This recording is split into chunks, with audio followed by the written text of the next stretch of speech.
All right, so what do we got here? We have a Klein Tools, another tool. Uh, and I kind of see, I've been using this screwdriver here. It's a Craftsman. It's got multiple quarter-inch bits. And I did find my extra T6 bits I had to buy because the Craftsman that came with this uh, tips, that one messed up. And so I bought a little packet of multiple ones just to replace them. They're cheap. They don't hold up very good. If something that's torqued very well, please excuse me. Got a cold, something. Uh, and this is ratcheting. And so it's pretty decent. It allows you to get a lot of torque on something. You got something to hold on to and grip. But I find myself having to go to this all the time because I can't get this. I don't know. The bits are cheesy and the Craftsman bits are just not strong. And this cheap kit right here seems to be a lot stronger. The bits do hold up a little better. But then again, a T6 is hard to, when it's torqued good and tight, especially Loctited, it's hard to keep them from stripping. Excuse me. So I'm getting this to kind of just have on the bench as it's going to be here. And it's got 26 bits in one.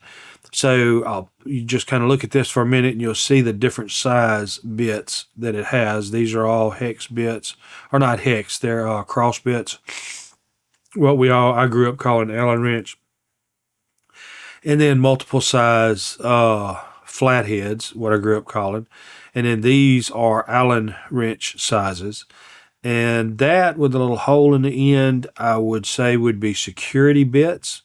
Because usually a security screw is a regular Torx, Allen, or whatever, but it has a little tit poking up in the middle of the screw. And so you have to have a special bit that'll slide up in there and still loosen. These bits are weaker, tend to be anyway. And then you got the Torx sizes from T3, which is itsy bitsy, all the way up to T15, which that covers all of the knife sizes I think I would come across. And then you got this 3.5 millimeter. I don't know, but we're going to find out. So join me as we open this up. Klein Tools, around these parts have always been, those are the nice tools. That's what you want to get. You want to have Klein because I guess maybe there's a warranty or something that goes with them. I've got multiple Klein tools. This is Southwire, which is kind of a Lowe's knockoff. That's a nut driver. And then let's see, is this Klein? Yeah, this is a Klein 11-in-1. Yeah, that's an 11-in-1. Make 11-in-1, 10-in-1, and then this is the larger size. And I had to just make that work because I lost the one that went with it. And well, I ain't taking it apart. It ain't about that screwdriver anyway. So anything special? Tamper-proof hex and torque. So it's got security. And of course bit storage in the handle. So let's take a look at it. So get the condom off. Why it has one, I don't know. Maybe we're not going to get it off. Protect me against the screwdriver. And so these screwdrivers, or these bits, are double-ended. So you've got the little tiny screwdriver here, and then you've got a larger screwdriver at the end of it, which this is a more robust type of head. And I have misused these, taking them and using them on larger screws because they will fit in there. But there's only certain size that those will fit. And that's going to be, along the lines of these here. You got the triple-aught, double-aught, single-aught, number 1, number 2. Normally a number 2 is what you're going to come across. If you look at a screw, It'll usually have a number on that screw, the box anyway, and it gives you the bit number that you would use to, loosen and tighten that screw. And so that's kind of what the number stands for. Now, this right here, the 1, 2, 2.5, 3, 3.5 millimeter, what that is the width of the slot. It's a slotted screw, a flathead screw, and that's the width of the slot in it. And then, of course, this 0.9 millimeter up to 1.5 millimeter is the size of those hex wrenches, the hex bits. And then you got the securities, which is 2 millimeters up to 3.5 millimeters, same thing. And then, of course, your T-bits, which are all basically Torx bits and security Torx bits. Now, I'm not super happy that the T6 and T7, T8, and the T10s are security Torx bits, but okay, we can deal with that. So again, if you look, you'll see this is a pH2 and this is a pH0. So this would be the, I guess, 1/0 flat, and this would be the number 2, or the equivalent of. And so you can get a bite on a pretty good sized screw. See, this right here that was actually in a gun stock, but I can actually stick this up in that big old screw there and get a good bite. I could literally undo that screw with this. There's enough bitting left in this screw head that I can still lock into it with that bit. So I'm saying that's like I've used the wrong size for the screw and to make it work. So that's a Torx head. It won't fit. Goober. Not you, me. I'm a goober.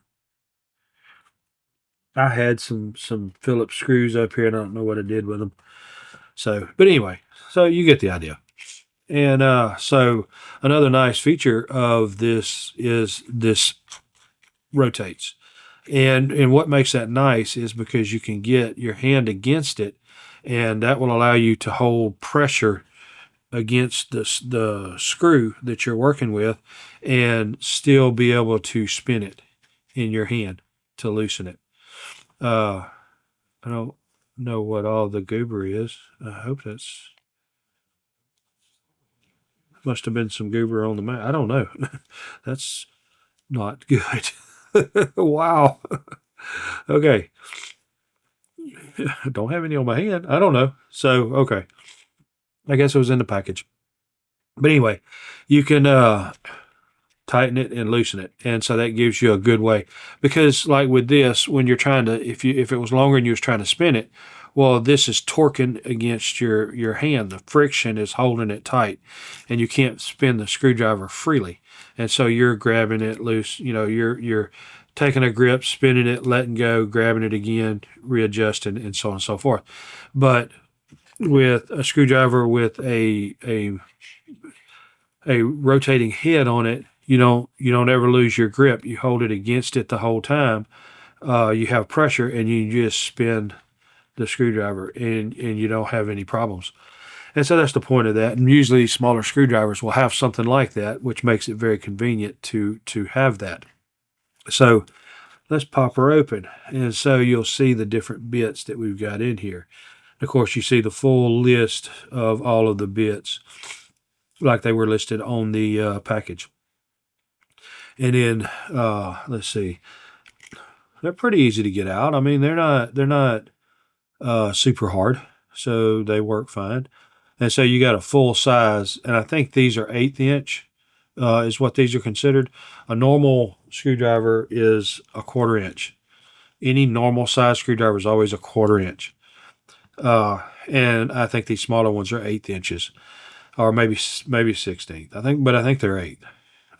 Anyway, so that's that works out pretty good. And it's not hard to get them back in there either. Let's see if I can find one of the security bits. I think those were Torx. Yeah, and hopefully you can see the little hole in the end of this bit, and that means it's a security bit. You can probably see the hole in that end better because of that little tip that's going to poke up right in the center of the screw. And usually you'll use something like these security, what I always call security bits. Maybe that's not the correct term, but I've always called them security bits. And I believe usually where stuff like that is used, you'll see them in bathroom stalls. Not necessarily this style, but you can tell that there's a cutaway on it, and only a special bit's going to undo that screw. And then also on like psych wards and stuff like that, and definitely all over the place in government facilities where you're dealing with potential psych ward stuff. And so and I don't usually see these. This is a hex, which basically would be an Allen wrench style tool bit with a security hole in the end of it. So, and I'm pretty sure any psych ward would have stuff like that. You don't want to be able to easily get the light covers off, the light switches, any kind of electrical panels, or anything of that nature in like a psych ward, or even your average place where security is a high priority. And that's why I always call them security bits, because you had to have a special bit. They're well available all over the place at Harbor Freight and different places like that. There's no problem getting them, but you have to have them or you can't undo those screws. And so that's why I call them security bits. So I'm thinking this right here will be a really good addition to taking knives down and stuff like that. And I'm gonna try not to take this off my bench, because usually if I take it off my bench and it gets out there in the real world and I get in a bind and I need to do something, it'll be abused. it'll be sacrificed even. So try to keep it on the bench and use it here on the bench. And potentially, using it primarily with knives, then I really only need like the 6, 8, and 10 Torx sizes, and the other bits are lanyap. So if I tear up the security ones, so here's the thing with security bits. If you look at the end of this, you can see that it's a hole in the end of it, because this is security bits. I couldn't find any this small that weren't security bits when I bought the replacements. So what that does is whenever you try to undo a Torx screw that is not a security screw, then that hollowed out inside of that bit just is a weak point and will tend to shear off, break off, or crack. And when the little security tit is in the middle of the screw head, then it supplies the extra support in the tip of that bit to hold it together so that it doesn't tend to crush or deform. And so that's why it's not usually good to use security bits in place of regular bits on regular screws. And they're pretty safe, and they work pretty good on security screws. Just a little bit of useless information out there, but that's another weapon in my arsenal to deal with knives. So I hope you enjoyed it. I hope you got something out of it, and I will see you next time. Your time is very important to me, and I thank you for spending it here with me. Thanks, and God bless.